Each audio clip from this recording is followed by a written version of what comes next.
John, we got a telegram from some lady friend of yours, a Bonnie something or other. Something you ain't telling me? Bonnie McFarland. She's a friend. Mm. Saved my life when I went after Bill and nearly got myself killed again. Oh, now you two's in the habit of sending each other letters. How very nice. It weren't nothing like that. What's it say? I don't know. I can't... Well, you know I can't read. Give it here. You read that thing out loud? I ain't hiding nothing. Dear Mr. Marston, stop. Need corn sacks. Stop. Emergency. Stop. Weevils and moths ate entire county supply. Stop. Can you help? Not exactly the most romantic request, now is it? I guess not. And she saved your life, you say? Yes, ma'am. Well, then you're gonna have to help her and her family out. We've got a plentiful supply of corn sacks over near the silo. About the one thing Uncle didn't manage to have stolen while we was gone. Okay. Hurry back, John. And John, what's she like? You know. A little bit like you, I guess. She's a woman in a man's world.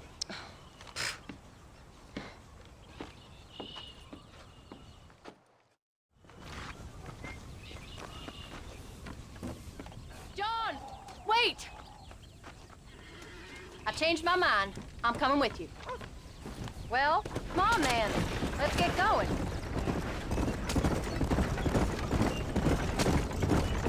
I don't think I can let you go off again without me. Fair enough. I'm glad of the company. You only had to ask. Ask? I was waiting for you to ask me. I thought you'd want to keep an eye on the boy. Oh, while you were off cavorting with cowgirls in the next county? I don't think so, John Marston. You only just got home. That Jack's seen enough of me for a lifetime. So, is she married? This Bonnie McFarland? No. What does she look like? I don't know. Pretty normal, I suppose. Normal? What? Normal like me? No. Normal as in 2 eyes, mouth, nose, that kind of normal. Besides, ain't no woman fine as you. A little flattery. Now we're finally getting somewhere. If you find yourself in a hole, the first thing to do is stop digging. Another pearl of wisdom from John Marston. I sure do miss those. I never took you for the jealous type, Abigail. I ain't jealous so much as curious. You heard what she wrote. It's just some corn. She saved my life, and she was decent enough to me, so I owe her this much at least. How did she save your life anyway? She found me half dead on the side of the road and took me to the doctor. Most folks would have left me there. Half dead from what? Bill didn't take so kindly to me visiting unannounced. Bill never did like surprises. How was he? Same as he was when we left. Angry and dumb. Taking his revenge out on the world. People down there was really scared of him. Of Bill? You gotta be kidding me. He was only frightening if you was afraid of dumb fools. Bill weren't so bad, but when Dutch went crazy, Bill took it hard. For a while, we all thought we'd found something right. A better way to live, but it was just a lie. So you saw before they did. Maybe. But they was still kind of a family. A family that left you for dead. You knew the truth, John, and they hated you for it. Where'd they take you? Who? Those government bastards. Where'd they hold you and Jack? I ain't sure. They kept their eyes covered there and back. Can't have been too far from here, though. They treat you right? It ain't the first time I've had a gun to my head, John. You're forgetting your marriage proposal. Very funny. No, they learned pretty quick what would happen if they laid a finger on me. Sons of bitches. It wasn't them or being there. I didn't care about that. I've been in far worse situations. It was the wait. I didn't know if you was coming back. Of course I was coming back. You were only supposed to be gone for a couple of days. It took longer than I thought. The only thing Bill and Dutch was ever any good at was not getting caught. I started thinking you'd gone back to them. That life's over. I hope you're right. I really think we should hurry. Bill, Javier, and Dutch, they're all dead. You don't get more over than that.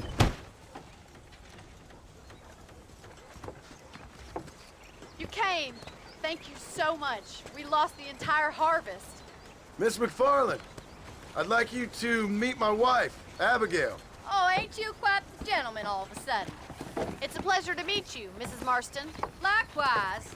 Thank you for saving my husband's life, and for teaching the miserable goat some manners, among other things.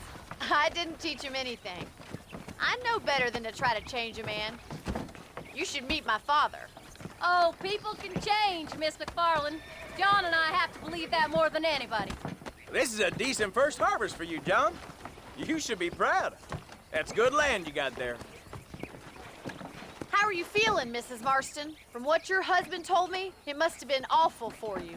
I've been through worse, and I knew he'd be back before too long. He can't cook a meal to save his life. Abigail, in my darkest hours, when I was most homesick, just the thought of one of your rat meat stews kept me pushing forward. Well, about as amusing as a weeping saddle sore, ain't he, Miss McFarland? If you're gonna start yammering about women's work, John, I'd say you might be in the wrong company. I'd say so, too. I never felt so outnumbered.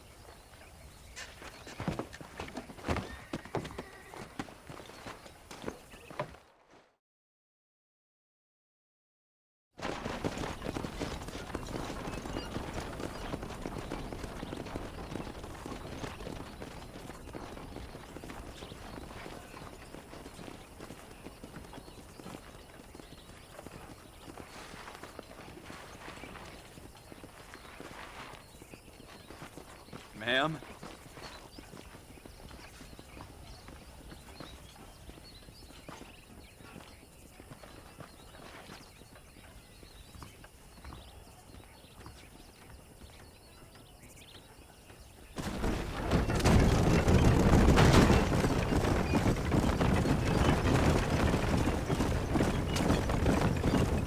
So that was the famous Bonnie. That was her, all right. She's pretty. She's normal, like I said. Well, you always wanted to be a rancher. I'd have thought she'd be just your thing. The perfect rancher's wife, if I ever saw one. I already got a rancher's wife. I'm only teasing. I like her, and I'm glad she saved your life. Most of the time, anyway. The McFarlands are good people. She did blush redder than a shepherd's sunset when she saw you, though. I have that effect on women. You've clearly had one too many blows to the head. You ain't wrong about that, Mrs. Marston. That's quite a ranch they got there. That'll be us someday. As soon as we get back on our feet. I don't know, John. How many times can we start again? An outlaw and a working girl. We ain't exactly farmers. We are now. Forget that life. It's over. Do you really believe that? We have to. It's the only way we'll ever have a future. The life we led, that doesn't go away. It's never over. You think those government men are just gonna leave us alone now? The old gang's dead.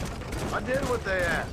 And that's it? A life of pride forgiven? We're back together, ain't we? Until they decide you owe them something else. Sometimes I think I was the stupid one for believing I could get out. Maybe Dutch, Bill, and Javier were just being honest with themselves. You ain't perfect, John, and I sure ain't. But you're better than they are. Than they were. Maybe we can't change.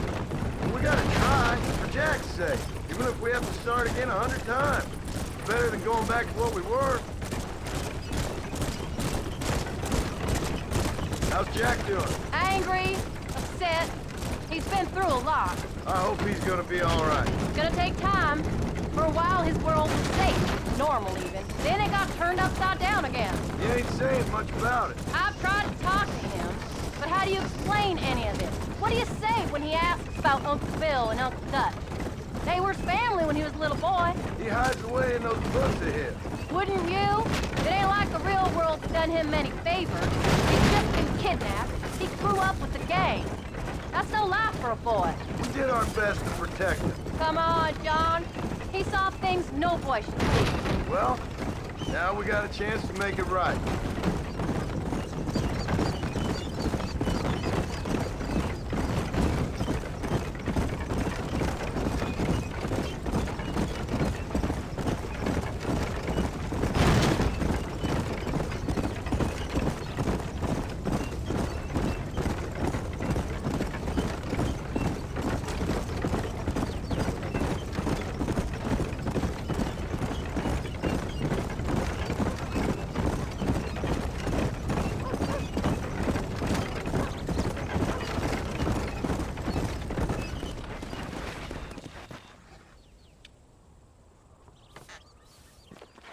We did good today, John.